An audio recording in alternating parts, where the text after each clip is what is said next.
Okay. Well, thank you all very much for being here. Reading from my prepared notes here. Putting aside my gigantic ego for a moment, I've resisted being the featured reader at my own event because I thought it was kind of weird, and it kind of still is. But that's okay because we've been doing it for 5 years now, so I figure I have some leeway. And all these kind of Zoom events have been strange, but it's been so nice.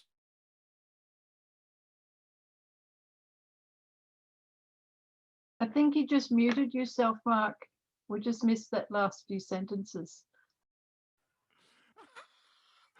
You know, I practiced this a couple of times. I never muted myself. Just goes to show. Anyway, just want to say all these Zoom meetings have been really strange, but the one nice thing about them is to have so many people from far away that could be with us this evening, you know, both this evening because it's so nice for me, but this entire time it's nice to see Annis coming from the coast and from California and relatives and others from far away. So thank you very much for coming.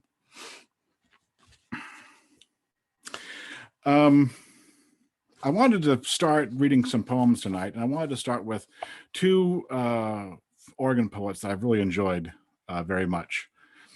The first poem I wanted to read is by Roger Weaver.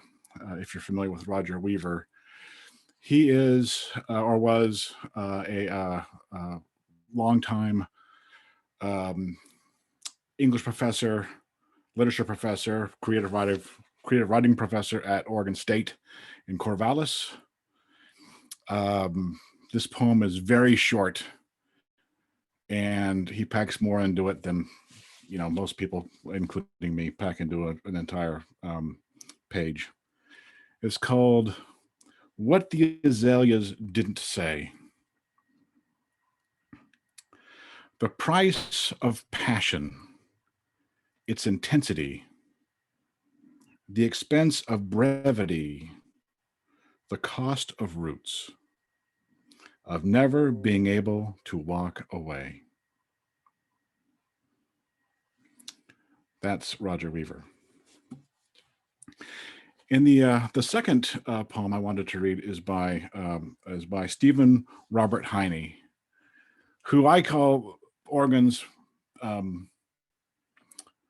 best-selling poet because he sold his poems at the Oregon State Fair for like 40 years. And they are all over the state. It's just, people eat enough corn dogs, they buy a poetry book. And he would come to the event. He's always fun, always funny. And I really miss him at these events. He moved to the coast.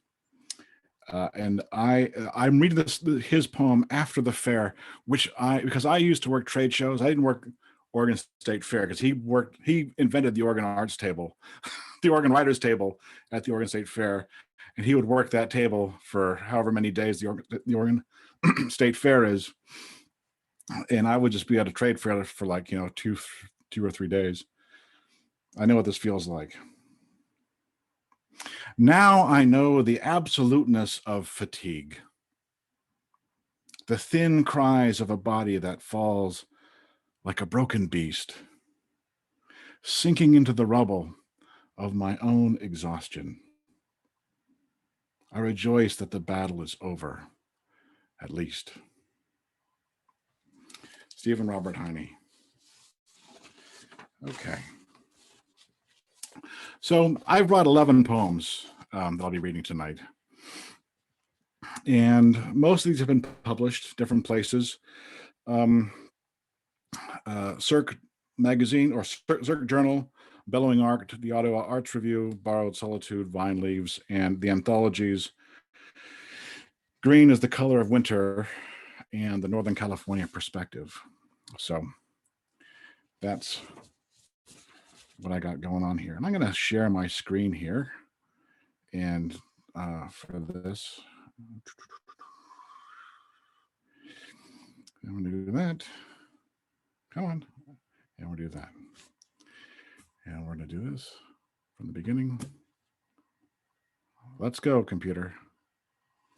All right.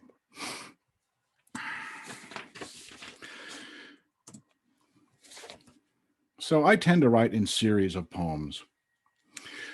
And I was unemployed from 2000, roughly the entire year of 2009 during the recession. It was rough. I basically didn't write anything the whole time. I got hired at the state of Oregon.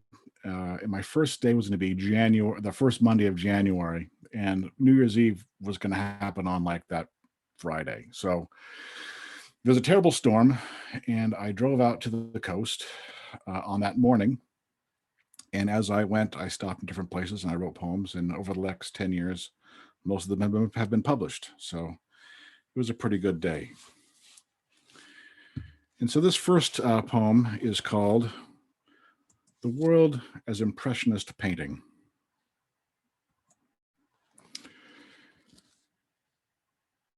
The rain falls, masking morning light hidden. The world is everywhere, actively still, intertwined.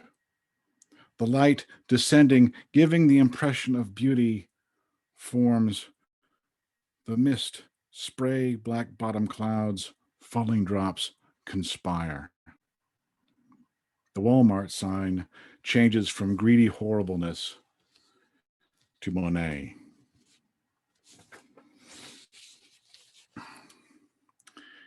And then this is another one from that day.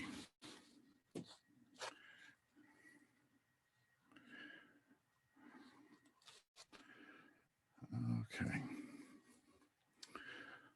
The Rhythm of the Rain.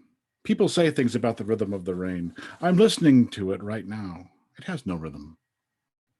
It is wondrously and gloriously random. Even the accents of large drops from the naked tree branches above come each in their own cadence. Never any kind of meter at all. I can remember all the time sitting small in the back of the faded red Volkswagen van, the wind slapping rain into the bank of windows, its flat top like a snare drum, played with 1,000 chopsticks, and driving the way the water would pass each window in waves, a sideways Pacific, crawling from front to back, before slipping away, simply crashing on the shore and disappear. Beyond the pane, past the rubber seal and the sun-faded paint, to land anonymously as another random raindrop.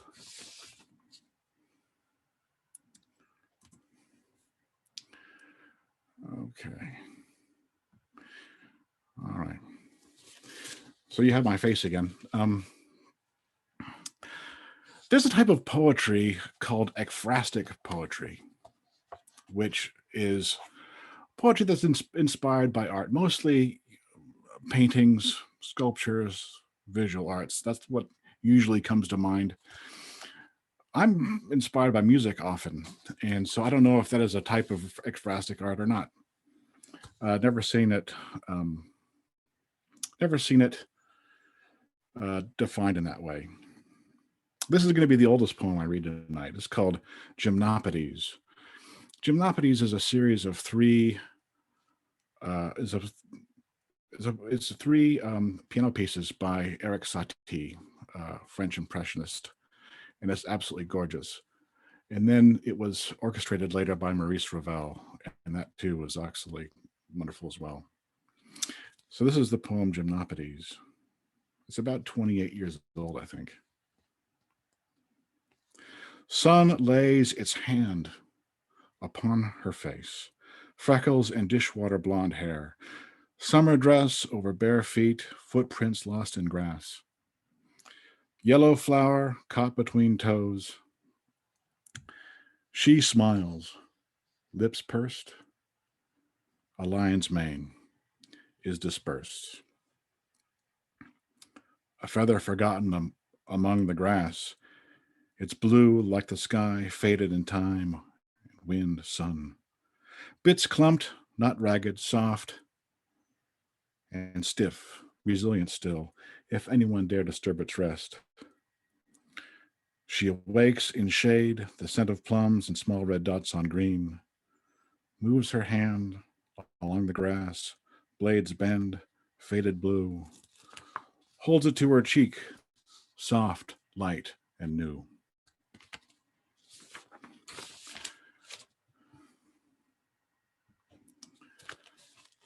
And this one's called So Long Space Cowboy. And this has to do with inspired by a jazz song by the Seatbelts. If you're familiar with the Seatbelts, the Japanese jazz band. So Long Space Cowboy. Even without knowing the words, her smoky saxophone voice conveys everything you can guess. Elements of a lonely heartbreak, a man who cannot be trusted, a cigarette and violence, a spaceship escapes gravity, end credits crawl across the screen. All right. I'm going to share my screen again. Here we go. See if this will work.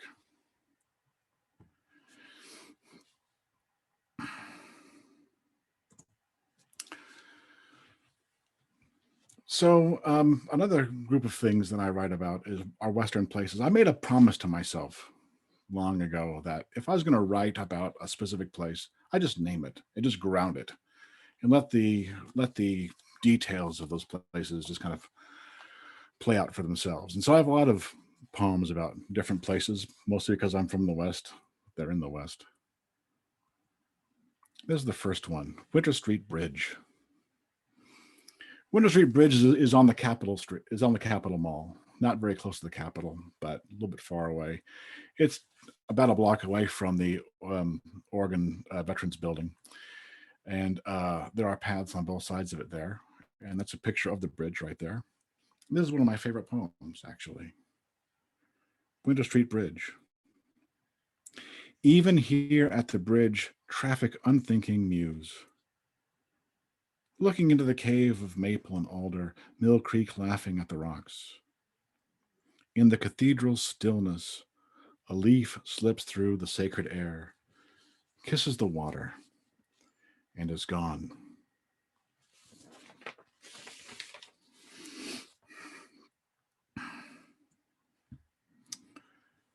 And this is called California Rain. This is a little bit older as well. California Rain. This first part's called Crescent City. It comes down the same, it comes down different. On Pacific Avenue, semi-daily, it would come like the calling of a familiar friend. In coats, under eaves, waiting for the bus. It clambering off the roof into loose puddles in the grass, mud packed and battered, barely stirred.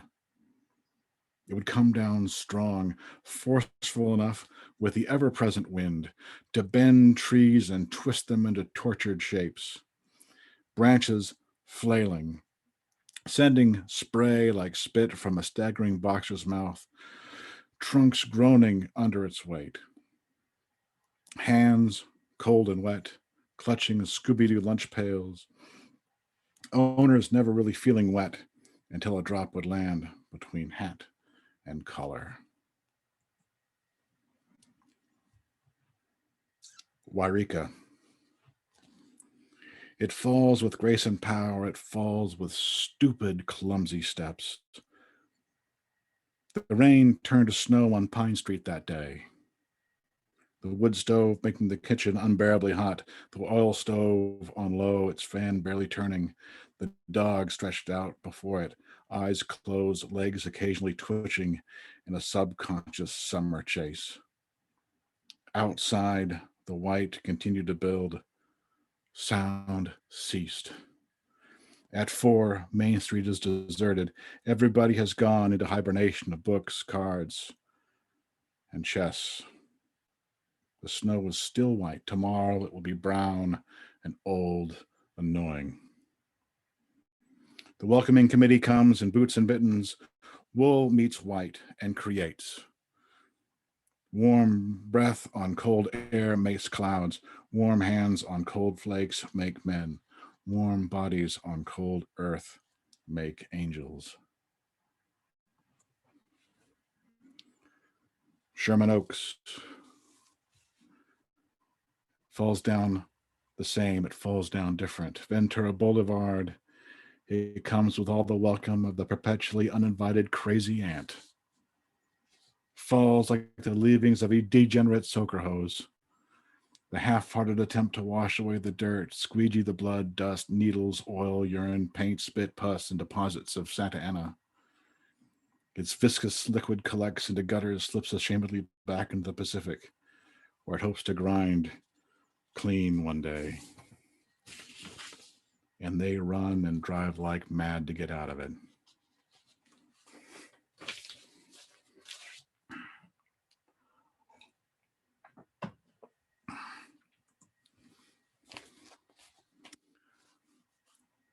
So I like to spend time on the Willamette River in my kayak. And I've taken to writing poems, a couple every year for the last, 12, 13 years, different areas of the river.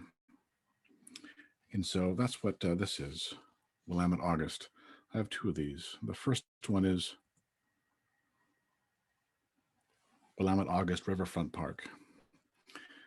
This is not a picture of Riverfront Park. Riverfront Park is to the right of this picture, but this is the Union Street Bridge. So it's right there. It was August 1st, and it's under August 1st, and before August and after. It is summer, the knife's edge of summer, transitory and lazy.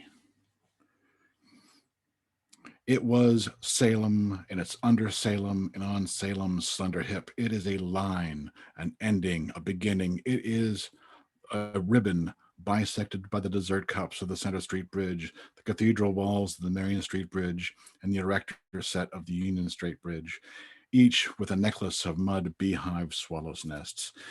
It is a beautiful middle-aged woman waiting on a park bench, her wild hair on her naked shoulders, her white legs in the sun below the fringe of an airy cotton dress. It was a sunburnt hobo napping under the giant cottonwoods, who occasionally, even now, exhale a stray white will-o'-wisp to rest in Salem Slough like the memory of work and clean sheet and kisses. It is the thigh. In Minto Brown Island is the tongue, and is also the tongue and neck and eye and hunger. It's a lover's spat that is forgotten before dinner, and when the sunset starts up again. It was white-hot anger after sleep comes. It is antique green held in pink round baby hands. It is a river rock worn smooth and idly laying on eternity's sandbar that will disappear with November rains. It is motion and fixed and solid and scent, and it is mine.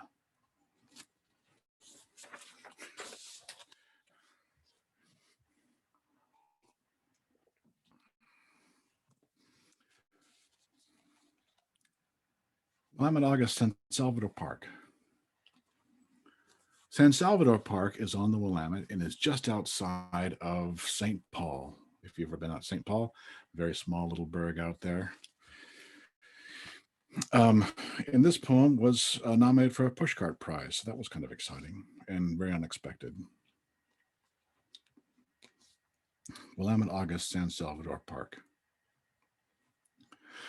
You sneaky bitch. San Salvador Park was quiet. A suggestion of wood smoke, broken glass hidden in parking lot dust. And the river, oh, the river. Smooth, calm, content, bordered by Oregon maples and cottonwood and an occasional riot of blackberry vines. It is so easy here. The cool on a hot day. Look at the trees, underleaf shimmering. Look at the blue of the sky enhanced by occasional white. Look at the heron croak and will itself into the arms of a nearby snag.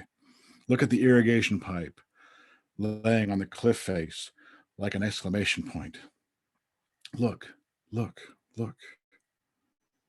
And forget about the water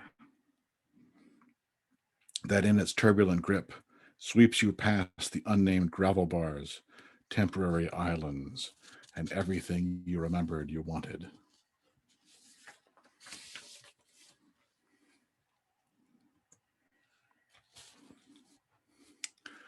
So I have 3 poems from November Reconsidered. I started writing these in November 2019, and I completed writing them, June or July of 2020. The idea behind each of these poems was I wanted to kind of choose a moment in time and explore it as deeply and as thoroughly as I could. And so that was kind of the way I approached it. And then the idea, and so as I kind of like look through these poems, I kind of find different ways of kind of looking through them. And one of the things I talk about quite a lot is food. And so I'm going to do 3 kind of food poems here. So hopefully you've already eaten. All right. I'm going to give you my face again. There we are. All right. This person's called 12:30 p.m. in the kitchen Sunday. And it starts off with a little quote by Sam Smith. And his quote is, "I went to bed last night dreaming of tuna melts. I dream of sandwiches. Easy, lazy sandwiches. PB&J on Wonder Bread. Peanut butter and honey on toasted white. Ham and cheese with horseradish mustard. The Fantastic Club. None come close to the reverie that is the perfect tuna fish sandwich. The 5th bite of chocolate is never as good as the first. The 1,000th sandwich is never as good as the 3rd. There is a banality to 2 pieces of bread, condiments, and whatever. A vagary that generates lunchtime ennui, which wistfully designates bologna as the Albert Camus of food. I can create the consummate tuna fish sandwich I have many times. If I close my eyes and conceive my index finger and middle fingers to my nose, I can smell them there. Still. A daydream, a hunger of exclusivity. Each ingredient is important, evolved, and exacting. A November Sunday, after church, rain outside, nothingness on TV. Grandma commenced her creation. Pre-sliced sourdough bread, buttered on the outside, tuna fish drained and mixed with mayonnaise, nuggets of sweet pickle and onion, then on the griddle and turned at the first trance of brown. Crispy, silky, warm, with surprises of sweetness and crunch. Don't make me a sandwich. Conjure one, magic one. Imagine one into being using only the tools at hand. Create a sandwich like you create a baby. A record, a map to a favorite rainbow. Maybe then you will incant a tuna melt worthy of its name.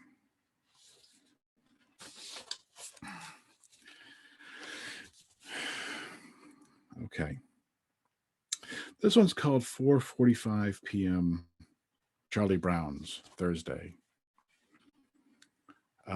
Charlie Brown's was a restaurant bar in Thousand Oaks, California, which is no longer there. That's just too bad.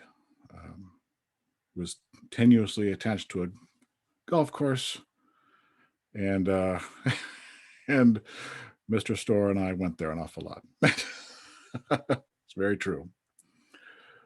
Okay. Mugs and moods, pints, paper napkins, and potions jammed on those cluttered, cloistered tables, thrust together soon after 4 in that specifically joyful pilgrimage. Hard to get so many together, to accommodate so many gesticulating, laughing voices. Oh beer, oh bud, oh Coors, oh tap gold in clear glass tankards, and those coasters of cocksure Long Island iced teas, softened, personally facetious to funny, and plain words to wisdom. Oh, the mixed drinks of days gone by. At 7.50, are you still as sweet and strong as when you were $3 and we were broke? Charlie Brown's free bowel burner tostadas and folding table piled with semi-stale pseudo-Ritz crackers, rubber carrots, and bulk ranch dressing conjured us, called to us, enticed us from apartments and dorm rooms. Drink specials and eventual impenetrable instability kept us chained to those deliriously disordered brown roller chairs. Eyes brightened in the slanting light while we embraced in that sacred conclave of conversation. Happy hour.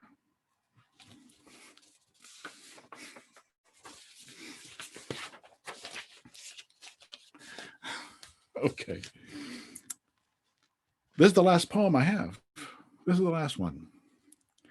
It's called 6:30 p.m. The Barrel and Keg Food Cart, Thursday. We started the Salem Poetry Project at a yogurt shop, Frozation Nation. I have to thank them. And when it became obvious that we couldn't do it in a yogurt shop anymore, we went to the Barrel and Keg, which is a tap house. And now we're at the Ike Box. But this is about the Barrel and Keg. If cooking is an act of love, then what is eating? Love contained in thick sliced onions. Love expressed in a fresh brioche bun, halved and toasted in rendered butter. Love exposed in lettuce, washed and shaped. Love enclosed through, yes, a formed patty. Love and all these things may not be enough. The perfect hamburger does not spontaneously appear. It is planned, scheduled, schemed, specifically constructed like the Tower of Babel or the Great Wall of China, and like these wonders of human enterprise, world-altering in their scope and hubris. In this creative extravagance are the basic elements, the base necessity of sublime sandwich fabrication, which includes, in measured and specific amounts, sweat, clocks, money, education, practice, supply chain economics, logistics, and zeitgeist. Love paints with a large brush. Love is a house painter.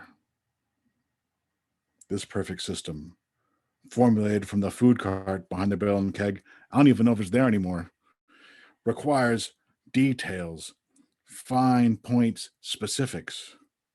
Requires choosing the number 6 liner brush over the Graco airless paint sprayer. How the patty is made, what percent meat and what percent fat, and what kind of beef and where does it come from and what does it eat, and a touch of pork fat and mayo or aioli, and is there bacon and how is it smoked and is there pepper, and the sharp cheddar cheese, and then there are the onions. So many layers.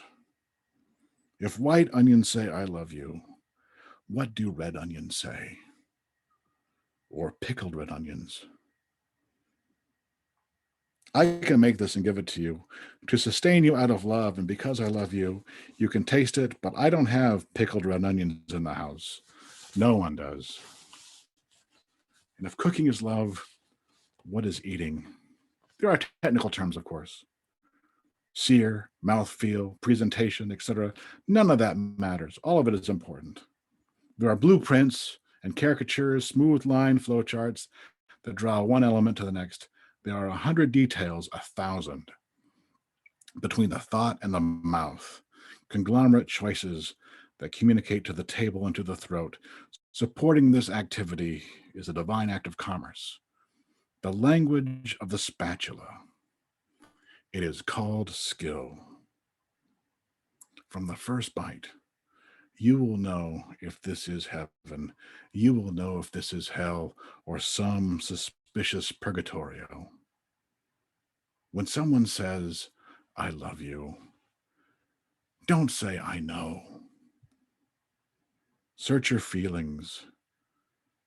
Let your answers play through teeth. Engage every area of your tongue and answer the best as you can with a blush of appreciation, with efficient sensitivity, with a bite full of love. Thank you, everybody.